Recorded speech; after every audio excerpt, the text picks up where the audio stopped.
1961 was a year of international tensions, compounded by crisis after crisis. It was a year of riots in Cairo to protest Lumumba's death. It was Cuba in a red regime and Castro's boast that he had always been a communist.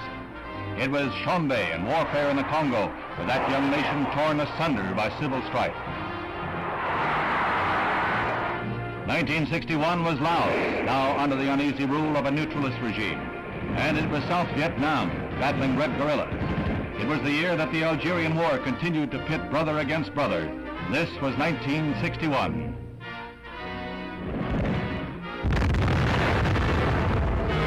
In January, John Fitzgerald Kennedy was sworn in as the 35th President of the United States and began the momentous task of guiding the nation through the critical years ahead.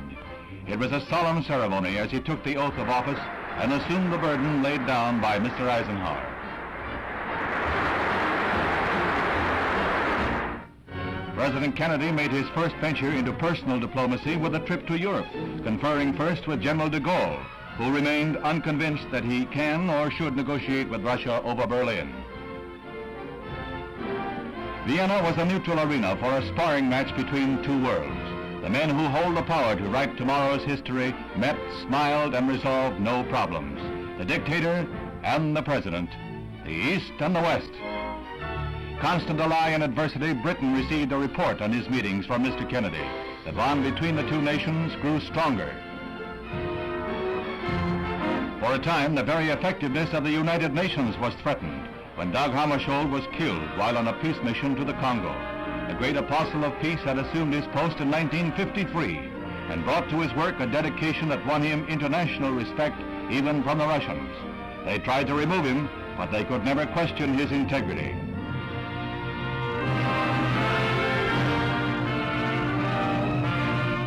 U Thant of Burma succeeded Mr. Hammarskjöld to guide the UN during the parlous times it faces. Man had his first great success in space when the Russians pushed a man across the threshold. He was Yuri Gagarin, the astronaut the Russians lionized as the first to orbit the Earth. It was the propaganda coup of the year. After the Russian flight, U.S. plans were accelerated. Commander Alan B. Shepard was sent into suborbital flight. Unlike the Russian venture, this took place in the white-hot glare of worldwide publicity. The Mercury capsule is right on course as the commander took over the controls to become the first man to guide a spacecraft. 115 miles up, he went 300 miles downrange, right on target, and was picked up by waiting helicopters.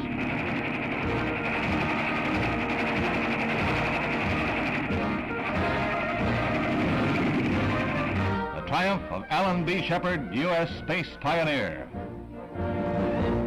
Following in Commander Shepard's star-studded footsteps came Captain Virgil Grissom.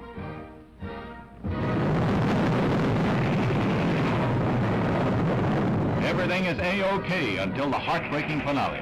As the captain prepared to leave the capsule, explosive bolts on the escape hatch let go, and the Mercury is lost. However, the moon gets closer. The line of demarcation in the Cold War lies in Berlin. West Berlin, with its burgeoning prosperity, is a thorn in the side of the Reds. Refugees from the East escaped by the tens of thousands until the communists in desperation threw up their wall of hate to seal off the border. In a decade, more than 4 million East Germans fled their homes, causing a drain on communist Germany's economy that was called no longer tolerable. Their answer, the wall. Now entire families are separated, their only communication a wave from a distance. This is heartbreak. This is the poignant drama not found in the reports of diplomats. A bride in the East can only wave to her mother in the West. She takes her vows in public loneliness. The border is strengthened, but still they escape. She hangs from a second-story window. The Red police try to pull her back.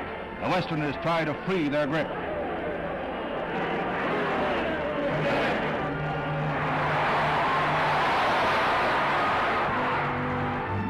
East Germans grasp any fleeting chance.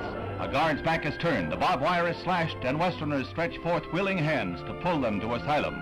They gamble that a sudden rifle shot won't end their dreams, that a slip won't bring disaster. Freedom is man's most prized possession, and it is only for those who love it.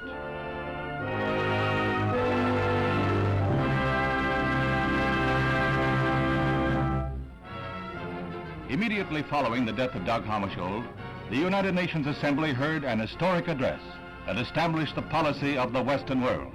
Mr. Kennedy presented a manifesto for peace in momentous and moving words, most of them directed at the Russian delegation. Ladies and gentlemen of this assembly, the decision is ours. Never have the nations of the world had so much to lose or so much to gain. Together we shall save our planet, or together we shall perish in its flames. Save it we can, and save it we must.